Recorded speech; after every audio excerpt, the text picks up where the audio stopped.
ফল বিপর্যয়ের পর এবার শিক্ষার্থী সংকটে পড়তে যাচ্ছে উচ্চশিক্ষার প্রতিষ্ঠানগুলো। এবার স্নাতক পর্যায়ে ফাঁকা থাকবে প্রায় 11 লাখ আসন, যা মোট ভর্তিযোগ্য শিক্ষার্থীর চেয়েও বেশি। আর এই কারণেই বড় সংকটে পড়বে ফলাফলে দুর্বল কলেজ এবং জোড়াতালি দিয়ে চলা বেসরকারি বিশ্ববিদ্যালয়গুলো। যত্রতত্র অপরিকল্পিতভাবে শিক্ষা প্রতিষ্ঠান গড়ে ওঠা এই পরিস্থিতি জানিয়ে শিক্ষা বিশেষজ্ঞরা নতুন করে পরিকল্পনার তাগিদ দিয়েছেন। চলতি বছর এইচএসসি ও সমমান পরীক্ষায় অংশ নিয়েছে 12,35,661 জন শিক্ষার্থী, যার মধ্যে উত্তীর্ণ হয়েছে 7,26,960 জন। অন্য হিসেব বলছে সারা দেশে মেডিকেল কলেজ, ইঞ্জিনিয়ারিং, পাবলিক, বেসরকারি ও জাতীয় বিশ্ববিদ্যালয় মিলে স্নাতক পর্যায়ে আসন আছে 18,07,567টি। সে হিসেবে এবছর এইচএসসি পরীক্ষায় উত্তীর্ণ সবাই পরবর্তী ধাপে ভর্তি হলেও ফাঁকা থাকবে 10,80,616টি আসন, যা এ পর্যায়ের মোট আসনের অর্ধেকেরও বেশি। কিন্তু প্রশ্ন উঠেছে, এই বিপুল সংকটের ব্যবস্থাপনা কি হবে? আসন অনুযায়ী কারা শিক্ষার্থী পাবে, আর সংকটেই বা পড়বে কারা? আগের অভিজ্ঞতা বলছে মেডিকেল কলেজ, ইঞ্জিনিয়ারিং ও পাবলিক বিশ্ববিদ্যালয়গুলোতে এরপরও থাকবে কঠিন ভর্তিযুদ্ধ।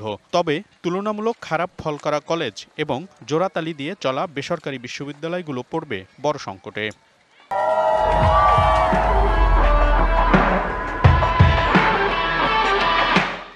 গ্রামের কলেজগুলোতে কিংবা একটু শহরের থেকে একটু দূরের কলেজগুলোতে একটু বেশি ঘটবে। আসন অনুসারে হয়তো শিক্ষার্থী ভর্তি হবে না। বিশ্ববিদ্যালয় হিসেবে আমাদের কিছু করার নাই।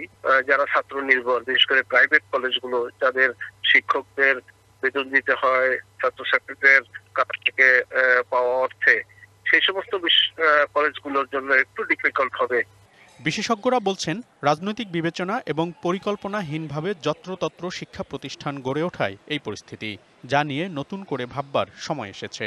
অনেক কলেজেই এই সমস্ত শর্ত পূরণ করে না, যে সমস্ত শর্তে এই অনার্স বা মাস্টার্স চালু করবার কথা। না আছে সেখানে শিক্ষক, না আছে সেখানে ইনফ্রাস্ট্রাকচার, না আছে ক্লাসরুম। সেই ক্লাস্টার ওয়াইজ ভাগ করে যেখানে প্রয়োজন আছে সেই জায়গাগুলোতে কলেজগুলো রাখা। বাকি কলেজগুলোতে উচ্চশিক্ষার সুযোগ আদৌ প্রয়োজন আছে কিনা, আমার শিক্ষার্থীদের চাহিদা আছে কিনা, আমার সেখানে ওই ক্লাস্টারে বা ওই ক্যাচমেন্ট এরিয়ার মধ্যে শিক্ষার্থী আছে কিনা, এটা বিবেচনা করে আমি মনে করি পুনরায় এগুলোকে পুনর্বিবেচনা করাটা খুবই জরুরি।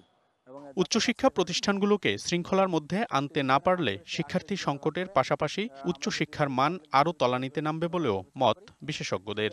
প্রাইভেট বিশ্ববিদ্যালয়ের ক্ষেত্রেও আমি মনে করি যোগ্যতার ক্ষেত্রে কোনো মার্সি না করে, কারণ মনিরুল সোহাগ, ডিবিসি নিউজ, ঢাকা।